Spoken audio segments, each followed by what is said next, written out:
The little book looked ordinary at first. Its cover was faded blue cloth with worn golden edges softened by time.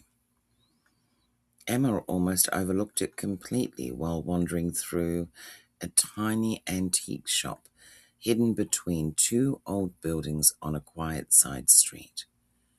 Rain tapped gently against the windows as soft music played somewhere in the background. The shop smelled of old paper, lavender, and cedarwood. Behind the counter sat an elderly woman, watching Emma with knowing eyes. "You found it," the woman whispered softly. Emma blinked in confusion. "Found what?" The old woman smiled gently. "The book that was waiting for you." Emma laughed nervously. There was something strangely comforting about the woman, but also something mysterious. When Emma picked up the little blue journal, warmth spread through her fingers. The pages inside were blank, except for one sentence carefully written on the very first page.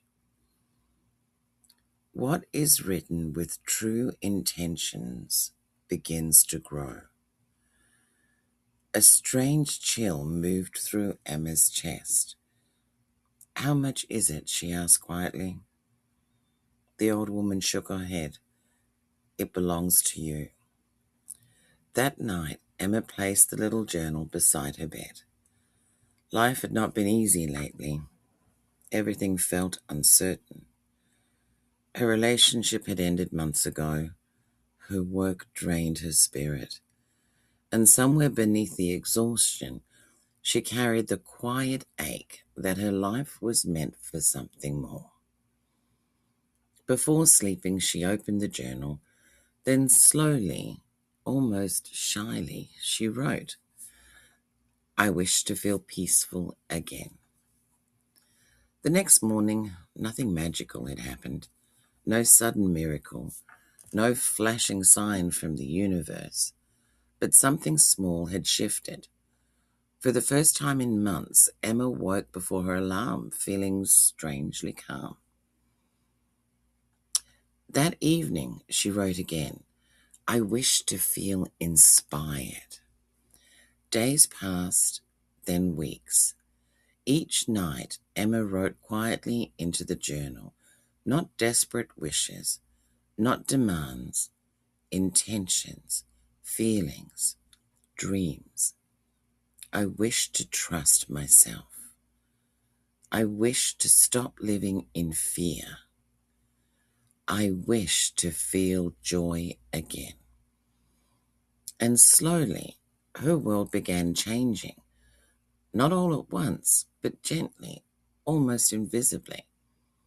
She started noticing opportunities she once ignored, people entering her life who felt aligned with her energy. Creative ideas returned. She laughed more, slept better, felt lighter. It was as if the journal had not changed the universe around her, but changed the energy she carried into it.